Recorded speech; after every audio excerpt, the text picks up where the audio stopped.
यहाँनिर पनि मलाई लाग्छ जानवी बस्नेतज्यूले पनि एउटा टिकटकमा चाहिँ पछिल्लो समयमा मैले भाउजूको टिकटकहरू हेरिरहेको छैन, देख्न पाएको छैन, सायद ब्लक हुन सक्छ भन्ने खालको त्यो एउटा अभिव्यक्ति दिनुको पछाडि केही न केही त भयो भन्ने त बुझियो नि त यहाँनिर। जानवी बस्नेतले मैले ऊ अहिले बिजी छ विज्ञापनहरू जस्तै खोकुरी रमदेखि दराज अनलाइनदेखि उसको फिल्मको सुटिङभन्दा बढी विज्ञापनको सुटिङ बढी हुन्छ कैयौँ बेङहरू होइन।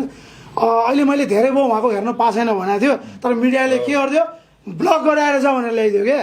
त्यो कुरा त हजुरले प्रश्न पार्नु पर्यो। पारिसक्यौँ, अब महिनौदेखि पारिसक्यौँ। हरेक म इन्टरभ्यू सोध्छ त के गर्नु त, ऋतु बस्नेत भन्दा छाडा कुरा त यसरी आउँछ क्या मिडियामा भने मतलब त्यो इन्टरभ्यू कमेडी दरबारमा होइन रमाइलोसम्म हो। उसले के भन्दा मैले धेरै भयो अहिले हेर्न पाएको छैन भनेको थियो, तर त्यो चिजलाई के ल्याइदियो भने जानी बस्नेतलाई ब्लक गर्यो ऊ गर्यो भनेर त्यो इन्टरभ्यू पुरा हेर्नु त्यो छैन। हो त्यो कुरा चाहिँ हजुरले प्रश्न पार्नु भयो। तर मिडियाले त अब प्रश्न हुन दिँदैन, किनभने त्यो के भन्छ कन्टेन्ट त चाहियो। अहिले हजुरले पनि चलाइरहनु भएको छ, मैले तर सबैले त्यस्तो गर्छन् भन्ने चाहिँ छैन है। जस्तो अब हामीले पनि सोधिरहँदा यहाँले पनि हामीलाई पनि त्यो तराजुमा राख्नु भएन। 6 महिना भयो कुरा हुन थाल्यो होइन। यो पिआर भन्ने फिल्मको जब टिजर रिलिज भयो त्यसको अहिले दिन हामी सबै सपरिवार बसेर फिल्म हेरिरहेको थियौँ। अनि भोलिपल्ट टिजरको बेलामा म पोखरामा सुटिङमा थिएँ।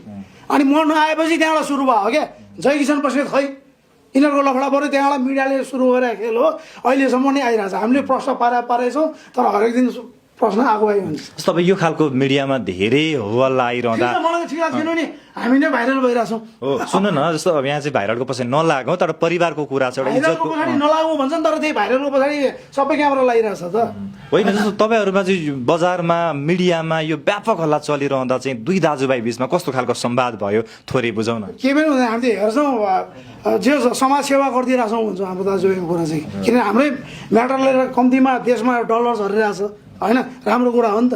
कयौँ मान्छेले काम पाइरहेछ, म त एकदम समाज सेवाको रूपमा लिन्छु। तर यो खालको हल्लाले अब हामी हल्लामै जाउँ, किनभने तपाईँले प्रश्न पार्नु भएको छ, मैले जान्न खोजेको कुरा मैले पनि बाहिर हेरिरहेको न हो होइन। अब जस्तो यो विषयमा चाहिँ सबैभन्दा धेरै गाली खानेमा चाहिँ हाम्रो करिश्माजी हुनुहुन्छ होइन। उहाँको टिकटकमा पनि अत्याधिक रूपमा नेगेटिभ कमेन्टले नै भरियो र त्यही माथि छोरी सानो नानीलाई पनि प्रयोग गरियो भनौँ न। यो विषयले त यहाँलाई पक्कै पनि चित्त धेरै दुखाइ नै भयो, त्यो सानो बच्चालाई जोडिरहँदा। त्यही जोडिरहँदा भन्दा नि जोडिदिइरहन्छन् क्या, जसरी अहिले जोड्यो क्या। त्यही भएर म यो फ्यामिलीको म्याटरमा कुरा गर्नै जान्न। जस्तो अहिले पनि इन्टरभ्यू गर्ने बेला गर्ने र म नगर्ने नै भनिदिइरहेको थिएँ क्या।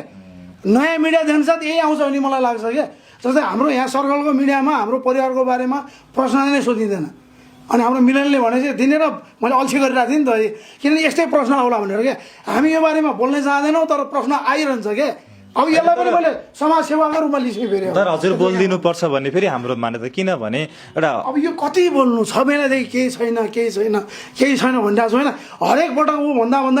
अब सायद अब फेरि नयाँ कन्टेन्ट दिनु जस्तो लागिरहेको छ। सुविधा हामी सल्लाह आज घरमा गएर होइन अब एकचोटि साँच्चै झडाएर जस्तो गरिदिनु त भनेर। अब चाहिँ दुई दाजुभाइ भएर सँगै बसेर चाहिँ हामी बिच केही पनि भएको छैन भन्ने एउटा खालको भिडियो पनि आउनु पर्यो जस्तो लाग्यो। त्यही त यहाँ अब तिमीहरू कुन दुनियाँमा छौ थाहा छैन।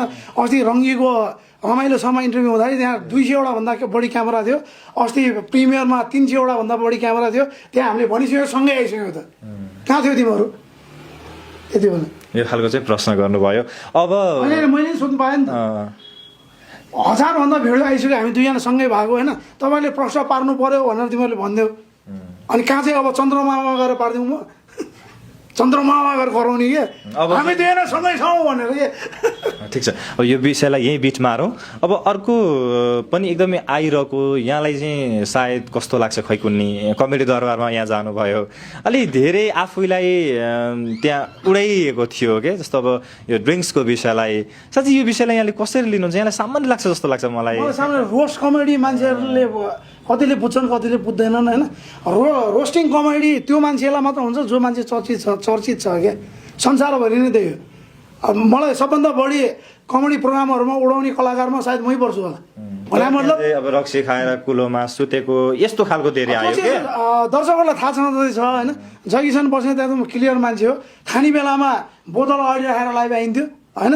तर जय किसन बस्नेतले रक्सी छोडे 5 वर्ष भइसक्यो भने सबलाई थाहा छ। तर त्यो कमेडी कलाकारहरूले एउटा हँसाउनको लागि मान्छेहरूले भन्छन् होइन। ठिक छ, उनीहरूले त्यहाँ पनि समाज सेवा मेरो नाम लिएर दाल भात खानु पाइरहेछन्। तर त्यो विषय आइरहँदा चाहिँ परिवारभित्र होइन कस्तो खालको फेरि छलफल हुन्छ? केही हुँदैन। हाम्रो फ्यामिली त्यस्तो कन्जर्भेटिभ सोचाइको छैन होइन।